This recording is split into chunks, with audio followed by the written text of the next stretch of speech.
उदगावात गुटख्याची वाहतूक करणाऱ्यावर जयसिंगपूर पोलिसांची कारवाई. 52,640 रुपयांचा मुद्देमाल जप्त.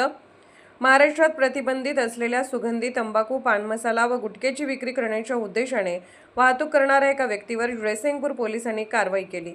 उदगाव शिरोळ राज्य मार्गावरील नवीन आरोग्य केंद्रासमोर बुधवारी सकाळी सुमारे 8:40 वाजण्याच्या सुमारास ही कारवाई करण्यात आली.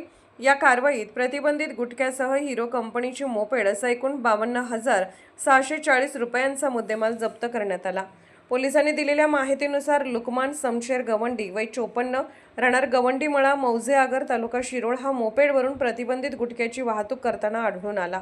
त्याच्याकडून 6,120 रुपये किमतीचे विमल पान मसाला गुटख्याचे 34 पॅकेट, 720 रुपये किमतीचे आर्यन पान मसाला गुटख्याचे 8 पॅकेट, 400 रुपये किमतीचे मुसाफिर सुगंधी गुटख्याचे 4 पॅकेट आणि 400 रुपये किमतीचे स्टार सुगंधी गुटख्याचे 4 पॅकेट जप्त करण्यात आले.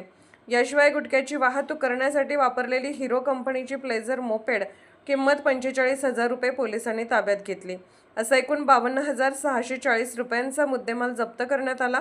या प्रकरणी पोलीस कॉन्स्टेबल रहिमान रमजान शेख यांनी सरकारतर्फे फिर्याद दिली असून जयसिंगपूर पोलीस ठाण्यात गुन्हा दाखल करण्यात आला आहे.